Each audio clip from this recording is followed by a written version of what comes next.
If we look a little bit about around the theory in technology futures, I love departing from the work from Professor Rias from Wyk, which has been in Minnesota for the last 20 years, I think, and many years ago, also part of the IFR.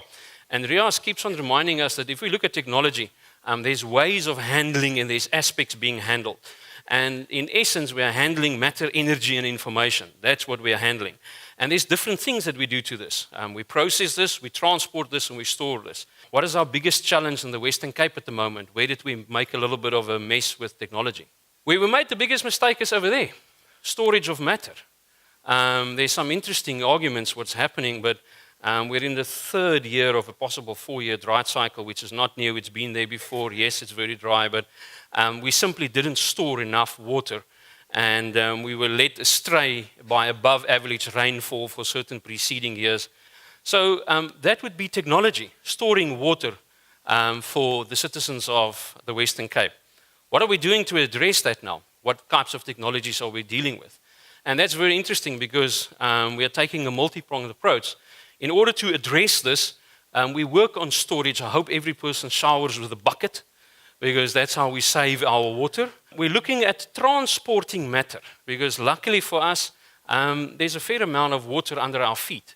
But under our feet is not good enough. We need it in our taps and we need it in our dams. We're building desalination plants, and all the desalination plants is a technology that processes matter. And that matter is salt water, and we would love to have fresh water. And then what went live last week is a little bit of public naming and shaming. And that, ladies and gentlemen, is what technology is doing. Technology is many multiple things. The way in which we normally try to make sense of all of this is we look at history to learn our lessons. And from this history, we sometimes extrapolate into the future. We also take a normative approach where we have a particular desired outcome. And we then take that end objective as a one desired future state, and we then work backwards from that. The challenge is that when you try to understand these possible futures, they're not always linear. And as human beings, we are really good with linearity. But when we deal with non-linearity, we are particularly bad at it because we simply cannot get our heads around that. But the area that's really interesting and what we are particularly keen in as futurists is this area over here. Because the area over here are the things that shape the industries around us. When it's linear, we all see it, everybody's doing it, and we all react and it becomes the norm. But it's when we sit in this early stage here that we sometimes are completely oblivious of the existence thereof, or we struggle to see the future impact because what is currently happening is so small that we simply do not believe that it's going to shape the world around us. In the IFR in particular, we divide technologies into 5 different areas. We talk about energy, materials, transport, bio, and ICT. And in each of these spaces, there's very interesting happening. But it's sometimes when you combine them, and we look at artificial intelligence, and we take a little bit of the energy technologies, and a little bit of the materials technologies, and a little bit of the artificial intelligence, and we start combining that, that we are seeing that there's some very interesting things that's starting to shape the world around us. Last year, we looked at the Internet of Things. And I also talked about the 4th Industrial Revolution.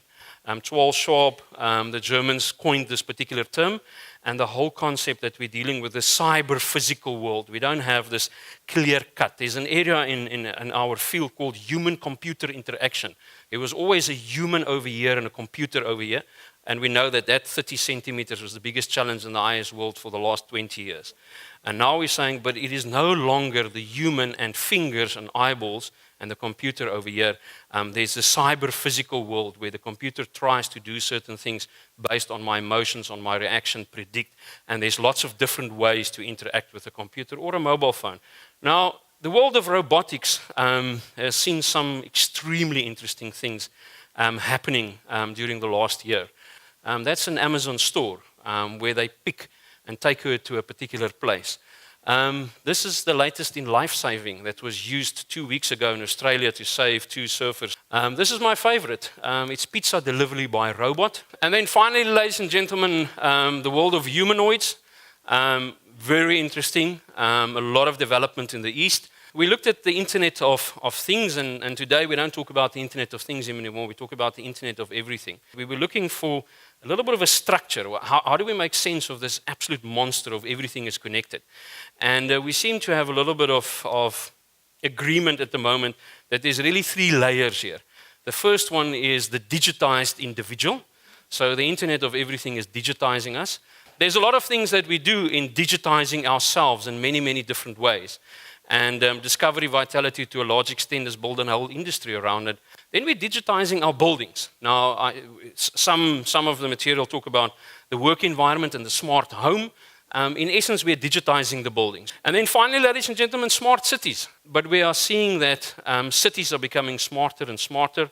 The city of Cape Town wish they were smarter in terms of the water delivery to our homes now. If they had smart water meters, they needn't need to guess over a period of time.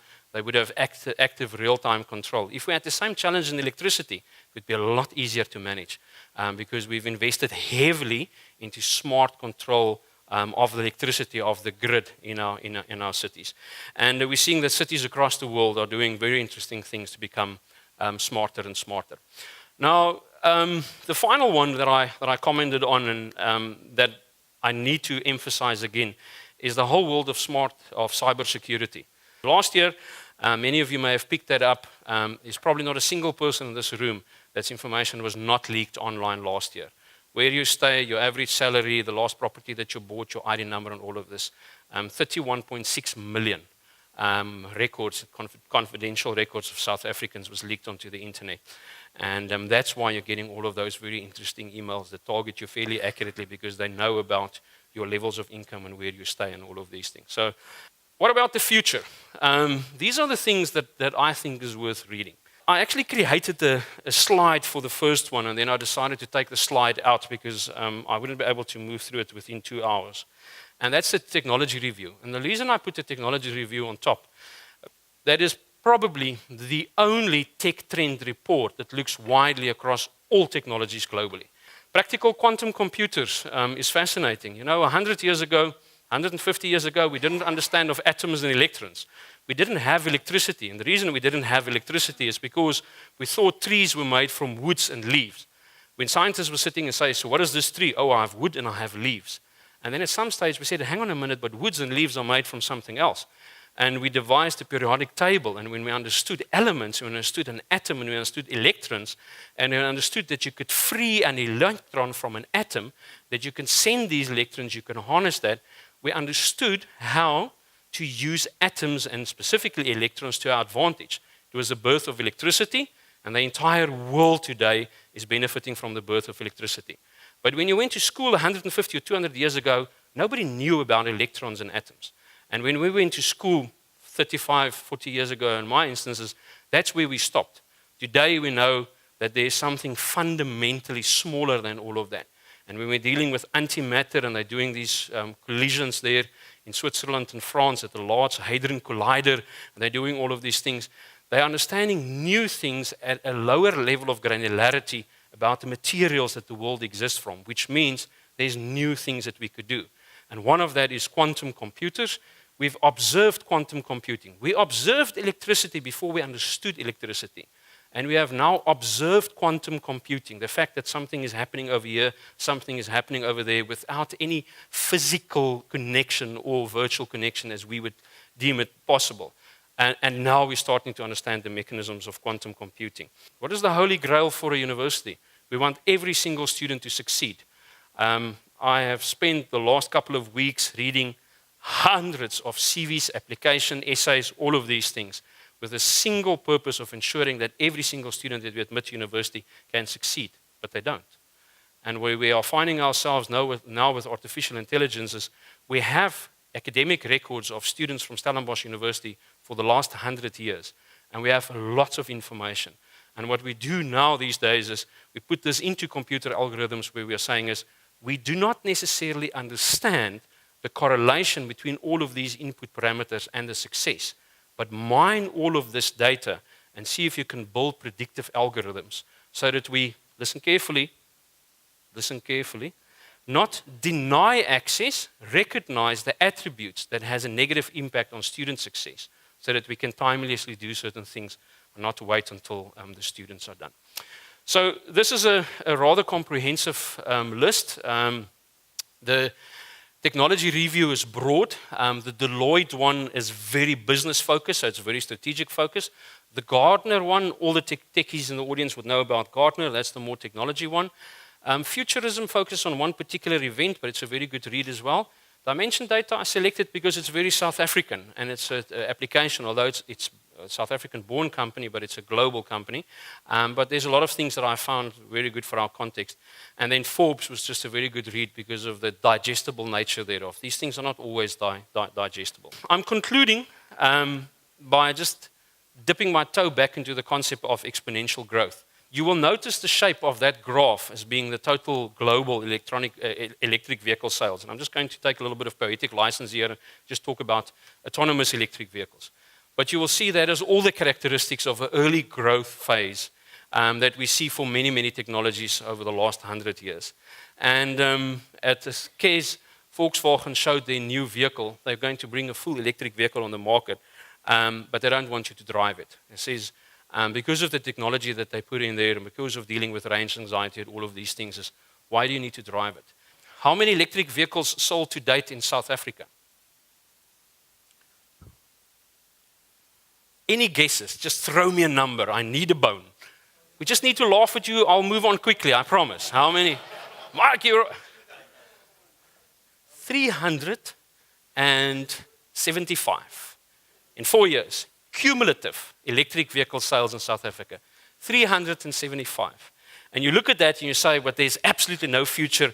We shouldn't even think about electric vehicles. The interesting question is if it represents less than 0.018% of total vehicle sales in South Africa, should we even care? And I just thought, just for the heck of it, and because it's late, what if we bring it back to the Lily example? Because if we then ask, if electric vehicles is going to be like Pinky and the Brain and take over the entire world, and we will all be driving electric vehicles in a 60-month period, which is the same as a lily pond, how far are we in South Africa towards that particular lily pond?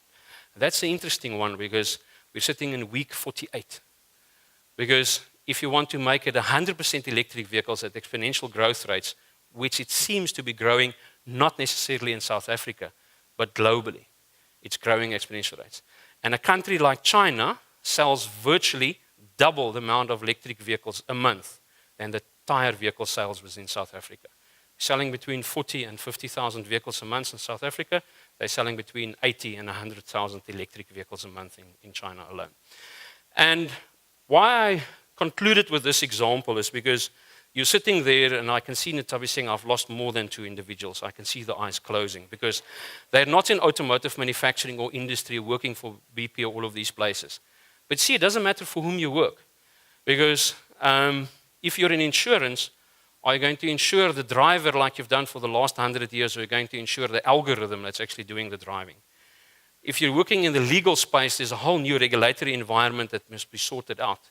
If you're working in the ethical space, it's lovely to get the legal and the regulatory and the artificial intelligence, but what is the ethics involved with this particular vehicle that's made this life and death decision like some drivers need to do?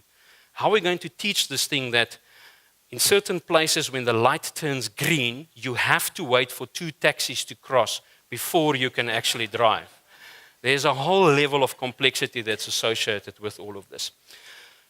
So I'm wrapping up by not having given you a myriad of new technologies, by giving you some reading of things that I think will be really, really interesting for you.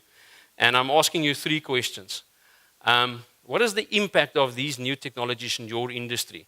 Not just that which is clearly disrupting your industry. I sit in the education and the research space. I love it in education and research.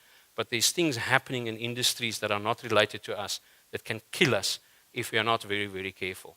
Second thing is, what is your industry's autonomous electric vehicles? What are the things that's reshaping your particular industry? And then finally, what will you be doing about this in 2018?